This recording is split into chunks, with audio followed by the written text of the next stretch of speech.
আসসালামু আলাইকুম।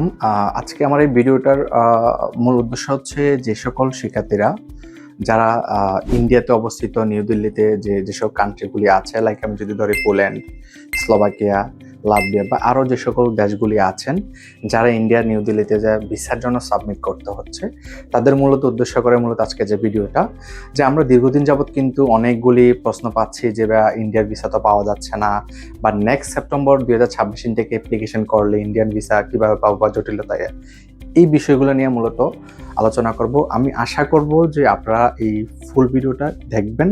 I think এই জিনিসটা ক্লিয়ার হবেন। সো যেমন আমরাও কিন্তু ইউরোপ অনেকগুলি দেশ নিয়ে কাজ করছি। যদি আমি বলি লাটভিয়া বা এস্তোনিয়া, লাইক পোল্যান্ড, স্লোভাকিয়া, এইসব দেশগুলোর জন্য মূলত ইন্ডিয়াও যেতে হয়। সো সেক্ষেত্রে এখন স্টুডেন্টের যে প্রশ্নগুলি আসতেছে যে আমরা কিভাবে তাহলে ইন্ডিয়া ভিসা নিয়ে যাবো, ইন্ডিয়াতে ভিসা একটা জটিলতা চলতেছে। সো আমি একটা জিনিসে ক্লিয়ারলি বলতে চাই যে দেখেন, এখন বর্তমানে আমাদের বাংলাদেশে একটা যে গভর্নমেন্ট আছে, কারণ একজন নির্বাচিত যখন কোনো গভর্নমেন্ট আসে, অটোমেটিকলি অনেক দেশের সাথে কানেক্টিভিটিটা, সম্পর্কটা ভালো হয়। সেক্ষেত্রে আমরা আশা করতেছি মার্চের দিকে হয়তো ইন্ডিয়ার সকল ধরনের ভিসা কার্যক্রমগুলি মোটামুটি 70-80% ওপেন করে দিবে, বা তারও যদি মার্চের না হয় এপ্রিলের দিকে। আমরা যেতটুকু আমাদের তথ্য অনুযায়ী জানতে পারছি যে এপ্রিলের দিকে ওরা সকল ধরনের প্রসিডিউরগুলো, সবগুলো visa category, tourist, double entry তো এখনো ওপেন আছে, বাট হয়তো সীমিত সময় স্লটগুলো দিচ্ছে। সো সেক্ষেত্রে হচ্ছে তার মানে আমরা আশা করতেছি এপ্রিলের পরে, এপ্রিলের ভিতরে বা এপ্রিলের পরেই হচ্ছে ইন্ডিয়ার সকল ধরনের ভিসা ক্যাটাগরিগুলো খুলে দিবে। এখন আরেকটা বিষয় আপনাকে কনসার্ন দিতে চাই যে যারা সেপ্টেম্বর থেকে অ্যাপ্লিকেশন করতেছেন এখন, বা সেপ্টেম্বরে ক্লাস, তার মানে হচ্ছে আপনারা যারা সেপ্টেম্বর থেকে অ্যাপ্লিকেশন করছেন বা করবেন, তাদের সবগুলো ক্লাসে সেপ্টেম্বরে, তার মানে ক্লাস শুরু হওয়ার মেবি 3 মাস আগে মূলত এম্বাসি রেজ করতে হয়।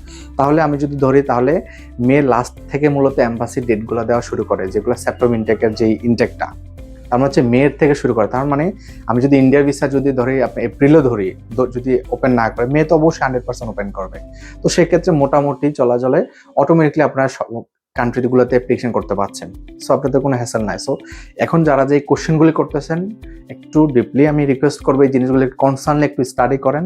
কারণ হচ্ছে এত লং টাইম ধরে ইন্ডিয়ান ভিসাগুলি এভাবে অফ থাকবে না সব ক্যাটাগরি। এখনও কিন্তু ইন্ডিয়া ভিসা খোলা আছে, বাট হয়তো সীমিত সংখ্যকের জন্য হয়তো দিচ্ছে, স্লটগুলি খুব কম পাচ্ছে বা এক্সট্রা টাকা নিতেছে বেশি বিভিন্ন মাধ্যমে। সো সেপ্টেম্বর ইনটেকের জন্য আশা করতেছি আমরা, আশা বলতে কি আমরা ফুললি 90% শিওর যে এগুলো ইন্ডিয়ান মোটামুটি 80-90% সবগুলো সলিউশন হয়ে যাবে, যেহেতু নির্বাচিত একটা সরকার আসবে। যে আসুক, নির্বাচিত সরকার আসলে সবগুলো ওপেন হয়ে যাবে। সো আশা করতেছি, যেহেতু আপনাদের আবার ইন্টারভিউ সবে হচ্ছে মে জুনের পর থেকে মূলত ইন্টারভিউ ডেটগুলো পড়া শুরু করবে। সো আপনাদের অডিট হওয়ার কোনো কারণ নাই।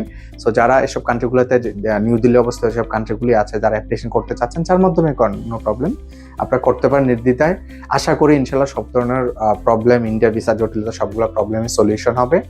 সো তারপরে আমাদের মাধ্যমে যারা অ্যাপ্লিকেশন করতে চাচ্ছিলেন, তারা আমাদের আসেন, অফিসে এসে কথা বলেন, ডিটেলস সব কিছু জানেন, যদি আপনাদের কোনো জিনিস জানার থাকে সবগুলো বিষয় নিয়ে। সো ভালো থাকবেন। আসসালামু আলাইকুম।